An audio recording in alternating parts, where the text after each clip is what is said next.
साथियों, भारत में बाबा साहब अम्बेडकर के नाम पे खूब राजनीति होती है। सभी राजनीतिक पार्टियां बाबा साहब को अपना आदर्श बताती हैं, सभी नेता बाबा साहब को अपना आदर्श बताते हैं, सब लोग इस संविधान की शपथ लेते हैं, संविधान में भरोसा बताते हैं। कुछ लोग तो कहते हैं संविधान हम बदलने नहीं देंगे, हम संविधान के संरक्षक हैं। सेव कॉन्स्टिट्यूशन करके हैशटैग चलाया जाता है। 14 अप्रैल को बाबा साहब की जयंती बड़े धूमधाम से मनाते हैं, सब कुछ करते हैं, लेकिन सच्चाई तो यह है कि बाबा साहब को मानते नहीं है। अगर बाबा साहब को मानते तो इस संविधान में जो कुछ लिखा हुआ है उसको बदलते नहीं, बल्कि पहले उसको लागू करते। यह संविधान अब तक 125 बार बदला जा चुका है, लेकिन संविधान का जो मूल हिस्सा था उसका 20% आज तक लागू नहीं किया है। 125 बार संविधान बदला, 5 बार सुप्रीम कोर्ट का फैसला पलटा, लेकिन संविधान को 100% लागू नहीं किया गया।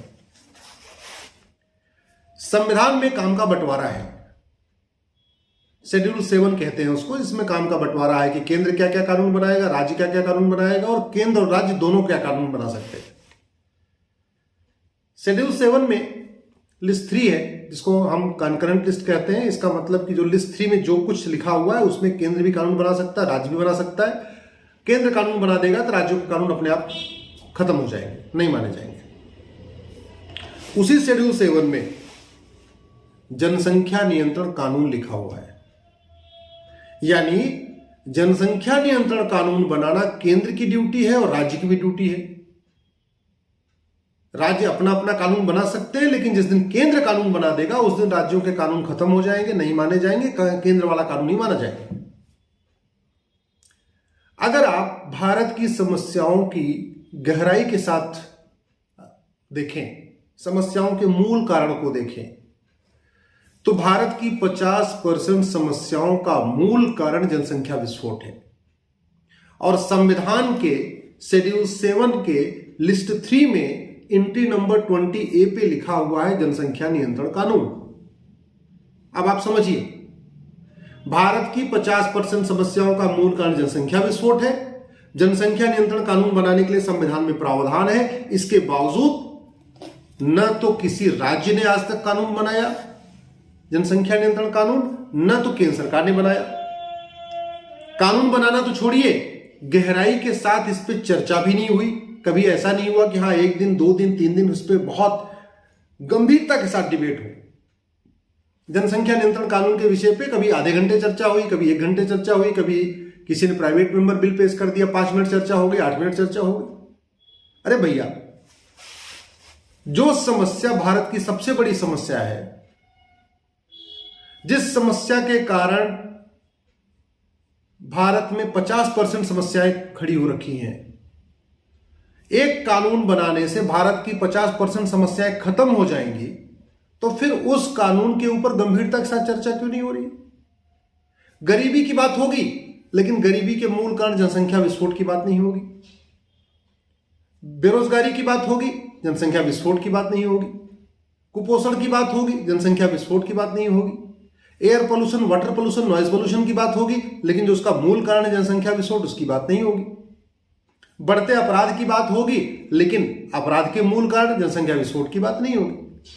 अगर आप गहराई के साथ अध्ययन करें तो भारत की 50% समस्याओं का मूल कारण जनसंख्या विस्फोट है।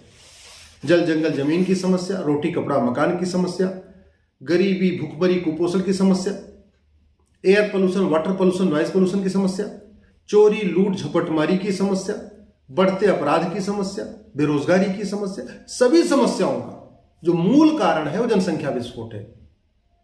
जमीन हमारे पास केवल 2% है, केवल 2%। पानी हमारे पास केवल 4% है, और जनसंख्या हमारी दुनिया की 20% हो चुकी है। 130 करोड़ तो आधार बन चुके हैं, और आज भी एक बहुत कम परिवार है जहां 100% आधार है। ये हम लोगों की मानसिकता है कि जब तक कोई काम नहीं रुकता हम कोई कागज नहीं बनवाते। हमारे देश में तो लोग 100% वोटिंग करने नहीं जाते, तो आधार कहाँ से बनवा लेंगे? आधार तब बनवाएंगे जब बच्चा 10वीं में जाएगा, बोर्ड का फॉर्म भरना होगा, या पैन कार्ड बनवाना होगा, या राशन कार्ड बनवाना होगा, या बोर्ड का फॉर्म भरना होगा। जब इस तरीके से कोई काम रुकता है तब लोग तब अपना आधार बनवाते हैं। तो 130 करोड़ आधार वाले, 20% बिना आधार वाले, 5-6 करोड़ यहां रोहिंग्या बांग्लादेशी रहते हैं, उनको तो हमने काउंट ही नहीं किया, तो जनसंख्या हमारी 150 करोड़ हो गई। अगर आप बाकी दुनिया से कंपेयर करें, रूस का क्षेत्रफल हमसे 5 गुना ज्यादा है। ध्यान से सुनिए, रूस का क्षेत्रफल हमसे 5 गुना ज्यादा है। रूस की जनसंख्या मात्र 15 करोड़ है और हमारी जनसंख्या 150 करोड़ है। अमेरिका का क्षेत्रफल हमसे 3 गुना ज्यादा है। अमेरिका की जनसंख्या 33 करोड़ है, हमारी जनसंख्या 150 करोड़ है। जिस चीन की बात होती है, चीन का क्षेत्रफल हमसे 3 गुना ज्यादा है। चीन की जनसंख्या 144 करोड़ है, हमारी जनसंख्या 150 करोड़ है। कनाडा का क्षेत्रफल हमसे 3 गुना ज्यादा है। कनाडा की जनसंख्या मात्र 4 करोड़ है, मात्र 4 करोड़, हमारी जनसंख्या 150 करोड़ है। ऑस्ट्रेलिया क्षेत्रफल हमसे 2.5 गुना ज्यादा है, जनसंख्या मात्र 2.5 करोड़ है, हमारी जनसंख्या 150 करोड़ है। तो आप जरा सोचिए, हमारे पास रहने की जगह नहीं है, जमीन 2% है, यानी 2% जमीन पे 20% लोग रहते हैं। पानी हमारे पास 4% है, पीने वाले दुनिया के 20% है। आप समझ लीजिए 4% पानी को दुनिया के 20% लोग मिलकर पी रहे हैं। तो अगर आप बेरोजगारी की बात देखें, सब सरकारें कह रही हैं हम बेरोजगारी खत्म करेंगे, हम खत्म। 75 साल हो गया, बेरोजगारी कम हुई क्या? गरीबी कम हुई क्या? क्यों? क्योंकि 10 लोगों को रोजगार देते हैं, 100 बेरोजगार पैदा हो जाते हैं। सरकार जब तक 2 करोड़ लोगों को रोजगार देती है, 10 करोड़ बेरोजगार सड़क पे जाते हैं। सरकार जब तक 2 लेन का सड़क बनाती है, 4 लेन का ट्रैफिक सड़क पे जाता है। सरकार 2 करोड़ बेघर को घर देती है, 10 करोड़ बेघर पैदा हो जाते हैं। तो मेरा आप सबसे आग्रह है, आप राजनीतिक पार्टियों से ऊपर उठिए, राजनीतिक विचारधारा से ऊपर उठिए, नेताओं की गुलामी छोड़िए, पार्टियों की गुलामी छोड़िए और देश हित में एक कठोर जनसंख्या नियंत्रण के कानून की मांग करिए। एक चीज याद रखिए, चीन हमसे बहुत पीछे था। हम तो 1947 में आजाद हो गए, चीन हमसे 2 साल के बाद 1949 में आजाद हुआ। लेकिन आज चीन विश्व की महाशक्ति बन गया। क्यों? क्योंकि उसने जैसे उसको आजादी मिली, उसने 1 साल के बाद 1950 में ही एक कठोर जनसंख्या नियंत्रण कानून बना दिया। अगर हमने भी जनसंख्या नियंत्रण कानून चीन के साथ 1950 में बनाया होता तो आज हमारी जनसंख्या मुश्किल से 90 करोड़ होती। आज जो 150 करोड़ हो गई है, ये 90 करोड़ होती। अब आप खुद सोचिए कि 60 करोड़ फालतू बच्चे फालतू हमारे देश में लोग आ गए। अगर 60 करोड़ नहीं होते, 90 करोड़ होते, तो आज गरीबी नहीं होती, बेरोजगारी नहीं होती, कुपोषण नहीं होता, प्रदूषण नहीं होता, इतना अपराध नहीं होता। जनसंख्या बढ़ जाती है तो छोटे छोटे एक बिस्वा जमीन के लिए लोग एक दूसरे का मर्डर कर देते हैं, क्योंकि जमीन तो बढ़ नहीं रही है, परिवार बढ़ रहे हैं, जमीनें कम हो रही हैं। छोटे छोटे 2-2 फीट जमीन के लिए झगड़ा हो रहा है, 5-5 फीट जमीन के लिए झगड़ा हो रहा है, भाई भाई को मार रहा है। क्यों? क्योंकि जमीन बहुत कम हो गई है, मुकदमे बढ़ते चले जा रहे हैं, मूल कारण जनसंख्या विस्फोट है। अपराध बढ़ते जा रहे हैं, मूल कारण जनसंख्या विस्फोट है। तो इनका एक ही निदान है, निदान यह है कि आप सब लोग पार्टियों की गुलामी छोड़िए, नेताओं की गुलामी छोड़िए।